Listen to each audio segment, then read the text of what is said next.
بسم اللہ الرحمن الرحیم۔ السلام علیکم ورحمۃ اللہ وبرکاتہ۔ کیا ایران اور امریکہ کے درمیان کشیدگی ختم ہونے جا رہی ہے یا ہم ایک بڑی جنگ کے دوسرے مرحلے کے بالکل قریب آن پہنچے ہیں؟ حقیقت شاید وہ نہیں ہے جو ہمیں بتائی جا رہی ہے۔ اگر آپ خطے کی اس ٹائم کی صورتحال پر غور کریں تو ایک بات بہت واضح طور پر نظر آتی ہے کہ یہ کشیدگی کم نہیں ہو رہی ہے، بلکہ آہستہ آہستہ مزید شدت اختیار کرتی جا رہی ہے۔ اسی ضمن میں سب سے پہلے بات کرتے ہیں یو اے ای کی۔ یو اے ای کی حالیہ دنوں میں جو پالیسی میں ایک واضح تبدیلی آئی ہے کہ ایک طرف وہ انڈیا کے ساتھ اپنے تعلقات مضبوط کرتا جا رہا ہے، تو دوسری طرف وہ اسرائیل کے ساتھ اسٹریٹجک ہم آہنگی پہلے سے بھی زیادہ بڑھا چکا ہے۔ اب یہ بات صرف ایک سفارتی تعلقات تک نہیں رہی ہے،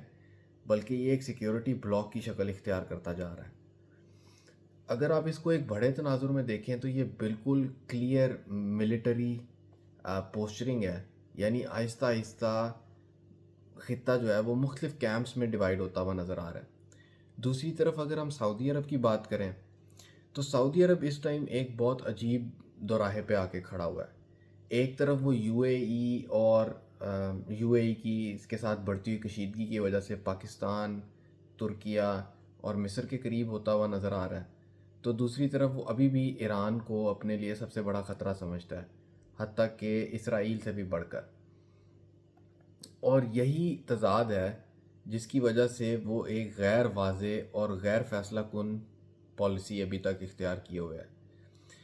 اب آتے ہیں اصل مسئلے کی طرف، جو کہ ہے ایران اور یو ایس اے کے درمیان۔ اب ڈونلڈ ٹرمپ کو اس وقت ایک ایسی وکٹری چاہیے کہ جس کو وہ اپنی عوام کے سامنے ایسے پیش کر سکے کہ اس نے مطلب ڈیل آف دا سینچری بنا دی ہے۔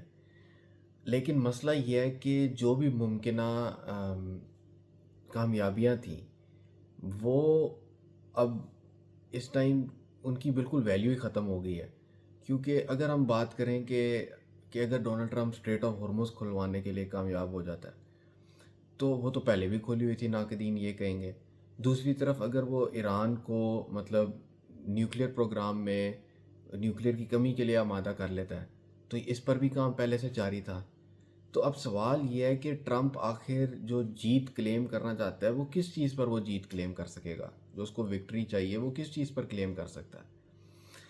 اچھا، اب آتے ہیں ایک اہم کردار کی طرف جو کہ اسرائیل ہے۔ جو اس ٹائم بینجامن نیتن یاہو ہے، اس کے جو حالیہ بیانات ہیں اس میں ایک چیز تو بہت واضح طور پر سامنے آتی ہے، وہ یہ کہ جس مرضی قسم کی ڈیل ہو جائے اسرائیل کو وہ 100% قابل قبول نہیں ہوگی، اور خاص طور پر اگر اس میں ایران 0% یورینیم انریچمنٹ پر تیار نہ ہوا، آمادہ نہ ہوا، تو پھر تو ان کو وہ ڈیل قابل قبول نہیں ہے۔ اب ادھر یاد رکھیں کہ اسرائیل کے لیے ایران اس وقت تک خطرہ ہے جب تک کہ ایران اپنا جو نیوکلیر پروگرام ہے اس کو مکمل طور پر ختم نہ کر دے، اور مکمل طور پر ختم کرنے کا مطلب ہے کہ 0% انریچمنٹ پر ایران کو آمادہ ہونا پڑے گا۔ یعنی اگر کسی قسم کی کوئی ڈیل ہو بھی جاتی ہے تو خطے میں کشیدگی کم ہو اس کی کوئی گارنٹی پھر بھی نہیں ہے۔ اب آتے ہیں ایران کے کردار کی طرف۔ ایران کے جو مطالبات ہیں وہ بڑے واضح ہیں۔ ایران کو نمبر ایک تو چاہیے کہ اس کے اوپر سے جو سینکشنز ہیں وہ ہٹا دی جائیں، یعنی جتنی بھی اقتصادی پابندی ہیں وہ اس پر سے ختم ہو تاکہ اس کے وہ جو فنڈز بھی پھنسے ہوئے ہیں وہ بھی ریلیز ہو جائیں۔ نمبر دو، اس کو ایک ایسی جنگ بندی چاہیے کہ جس کے بعد ایران پر دوبارہ اس طرح کی جارحیت اور حملہ کرنے کی کوئی کسی قسم کی کوئی گنجائش باقی نہ رہے۔ لیکن یہاں ایک مسئلہ آ جاتا ہے کہ اگر ٹرمپ اس چیز پر آمادہ ہو جائے تو ویسٹرن میڈیا، خاص طور پہ امریکی میڈیا، تو اس کو ٹرمپ کی شکست اور ایران کی فتح سے تعبیر کرے گا، اور یہ پھر ایک ایسی بات آ جاتی ہے کہ جو کم از کم ڈونلڈ ٹرمپ کو تو بالکل بھی قابل قبول نہیں ہو سکتی۔ اچھا، یہاں پر ایک اور بہت بڑا مسئلہ بھی ہے، وہ ہے اعتماد کے فقدان کا، کہ ایران کو یہ یقین ہی نہیں ہے کہ اگر وہ کسی قسم کا معاہدہ کر بھی لے تو اسرائیل آیا اس پر عمل کرے گا بھی کہ نہیں کرے گا، کیونکہ ماضی میں بھی ہم نے دیکھا ہے کہ ایک طرف جب جنگ بندی ہوتی ہے تو دوسری طرف اسرائیل اپنی کارروائیاں لبنان میں جاری اور ساری رکھتا ہے، جبکہ لبنان اس جنگ بندی کے معاہدے کا حصہ تھا اور یہ بات تو جو پرائم منسٹر شہباز شریف ہیں ان کے ٹویٹ میں بھی واضح تھی، اور امریکہ نے اس ٹائم بھی بیک ٹریک کیا اور کہا کہ لبنان اس کا ڈیل کا حصہ ہی نہیں تھا۔ یعنی ادھر سے ایک اور گراؤنڈ ریالٹی سامنے آتی ہے کہ امریکہ شاید اسرائیل پر مکمل طور پر کنٹرول ہی نہیں کر پا رہا ہے۔ اور ایک اور اہم نقطہ ادھر یہ بھی ہے کہ ایران اپنے نیوکلیر حق سے پیچھے ہٹنے کے لیے تیار بھی نہیں ہے۔ وہ کہتا ہے کہ 3.5 سے 5% جو یورینیم انرچمنٹ کا حق ہے وہ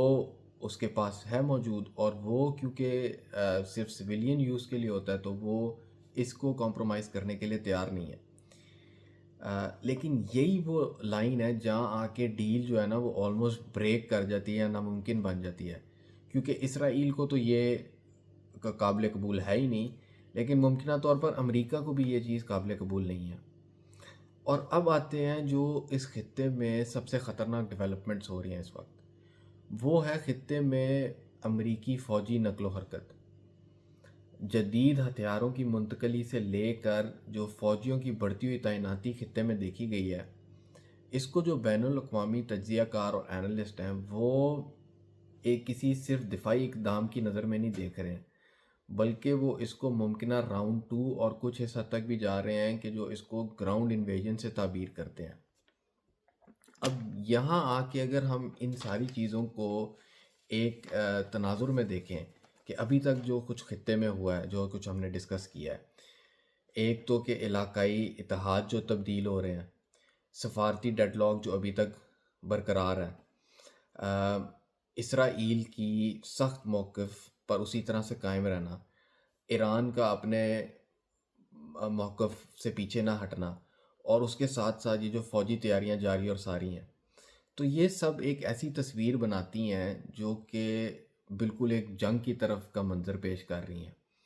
اور اگر خدا نہ خواستہ یہ دوبارہ سے جنگ شروع ہو جاتی ہے، جس کی ریزرویشن ویسے تو ایرانین لوگ بھی اس کا اظہار کر رہے ہیں، ایران کے اکثر جو لوگ سامنے آتے ہیں وہ اس خدشے کا اظہار کرتے ہیں کہ کسی بھی ٹائم ان پر دوبارہ حملہ ہو سکتا ہے۔ تو اگر خدا نہ خواستہ یہ دوبارہ سے امریکہ اور اسرائیل حملہ کر دیتے ہیں تو یو اے ای تو اس میں ان کا ساتھ دے گا ہی دے گا۔ تو اب سوال ادھر یہ کھڑا ہو جاتا ہے کہ ایک دفعہ اگر یو اے ای اس جنگ کا حصہ بن جاتا ہے تو اس کے بعد یہ جو باقی عرب سٹیٹس ہیں یہ کیا کریں گے؟ کیونکہ ایک طرف ہم نے پہلے ڈسکس کیا کہ سعودی عرب کا اس وقت کشمکش کی حالت میں ہونا، اور ساتھ ہی ابھی جو قطر کی کوشش ہے کہ کسی طرح وہ ایران کے ساتھ کچھ ایسے معاملات کر لے یا ایسے تعلقات بنا لے کہ اگر دوبارہ کشیدگی بھی ہو تب بھی ایران قطر کی سرزمین پر کم از کم دوبارہ حملے نہ کرے۔ لیکن مسئلہ یہ ہے کہ اگر یو اے ای اس جنگ کا حصہ بنتا ہے تو پھر اس کے بعد امریکن ایک پریشر آئے گا ان جی سی اسٹیٹس پر، تو آیا یہ جی سی اسٹیٹس اس ٹائم امریکن پریشر کو ریزسٹ کر سکیں گی اور اس جنگ کا حصہ نہیں بنیں گی؟ کیونکہ اگر خدا نہ خواستہ یہ اس جنگ کا حصہ بن جاتی ہیں تو پھر تو معاملات تیسری عالمی جنگ کی طرف جاتے ہوئے نظر آتے ہیں، کیونکہ ایک طرف جیسے ہی سعودی عرب انوالو ہوتا ہے تو ادھر پاکستانی پیکٹ بھی ان پلے آ جائے گا اور پاکستان بھی اس جنگ کا حصہ بن جائے گا۔ ایک دفعہ پاکستان حصہ بن گیا تو پھر یہ چیز رکتی نہیں ہے، پھر اور بھی بہت ممالک آہستہ آہستہ اس جنگ میں شامل ہوتے جاتے ہیں۔ تو خیر ہم اللہ سے یہی دعا کریں گے اور امید کریں گے کہ سینٹی پریویل کرے اور کوئی جنگ بندی کا معاہدہ ہو جائے، جدھر ہر کسی کو ایک فیس سیونگ مل جائے جو کہ ان کو چاہیے، تاکہ کم از کم دنیا سکھ کا سانس لے سکے۔ تو باقی ابھی اس ٹائم خطے میں جو حالات ہیں وہ بہت تیزی سے تبدیل ہو رہے ہیں، تو مزید جب کوئی چیزیں سامنے آتی ہیں تو انشاءاللہ آپ سے اگلی ویڈیو میں ملاقات ہوگی۔ باقی اپنا خیال رکھیں اور سننے کا شکریہ۔ اللہ حافظ۔